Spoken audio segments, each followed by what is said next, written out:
resolution is not everything that you should consider when you're buying a new camera. Let's talk about other camera aspects that can have a huge impact in your post-production. As I said in the first video of this channel, my main goal is to try everything related to filmmaking. And to do so, I need to capture my footage as best as my camera can handle. So I started with the basics, learning about aperture, ISO and shutter speed. But I still need to understand how the image is processed and recorded. And you shouldn't underestimate this part, because this is essential to make the best choice when you're buying a new camera. The main issue here is how the processor handles the data the sensor sends to it.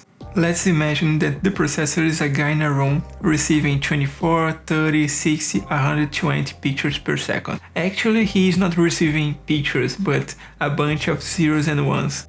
He can't just grab the data the sensor sends to it and record in your SD, CFast or external hard drive.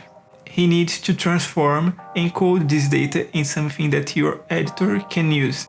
Back to our story where our processor is a guy in a room. We press record, the first picture enters. The guys take this picture, put in a grid. This grid can vary based on your resolution.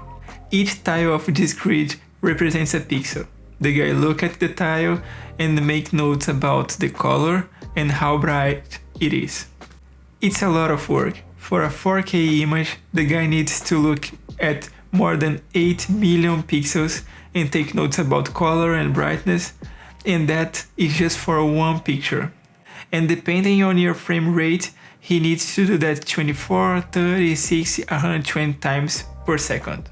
But he doesn't care. He will not compromise quality. He takes his time. And suddenly our guy is drawing pictures. The problem here is that the processor is trying to get the information from the sensor, create raw images, and storage that in your media. He is not fast enough to process the data in the same speed they receive it. And the room where our guy is, representing the memory, is not big enough to keep all the pictures so he can process it later. That's why when you are shooting stills, you have the buffer. You can take like 20, 15, 10 pictures before the camera say, I can handle more raw data. So you can imagine that that's more problematic in video. Okay, we understand that we can't have sequence of raw image. We need to change the approach.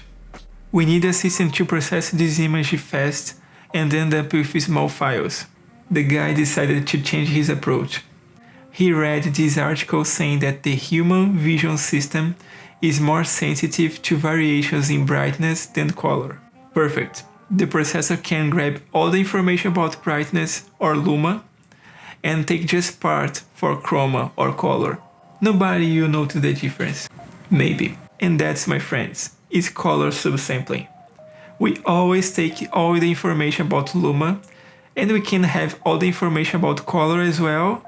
This is the 444. We can have half of the information about color, 422, or just 1/4 of the information, 420. So we saw how many pictures I should consider to grab information about color. But in each pixel, how much information I should write down? Enters the color depth. Usually the processors can write 8, 10 or 12 bits of information about each pixel's color. Bits are units of information, representing zeros and ones. But let's simplify. Our guy has this form where he needs to put the pixel's color name. If we are dealing with 8 bits, we have less space to put the pixel's color name, so just blue. If we are dealing with 10 bits, we can say a little more about the color, so sky blue. And if it is 12-bit, we can be very specific and say sunset sky blue, for example. I don't even know if those colors exist, just an example. We decided which information we need to grab from the sensor, how many pictures we need to check for color information, and how much of those color information we can write down. And for this job, our processor will use a tool called video codec. That's a way to encode our information so the editor can handle it afterwards. Those codecs can maintain a lot of data and be more close to a raw image like the Cinema DNG, Apple ProRes, and Blackmagic RAW. However, especially in entry-level cameras, we find the H.264 that compress the image and have small file sizes. But to achieve that, he needs to choose what is important and ditch the rest. That means that you lose information and the range to make changes in post is very small. You can compare that with stills. If you're shooting RAW, you can change a lot of settings in post, but if you're shooting in JPEG, you can make small tweaks, but your range is that close to break your image. We are starting to have your dream settings. We want as much information as possible so we can handle our image in post better in a small file size. However, can your processor handle all that data per second? That was where we started the story.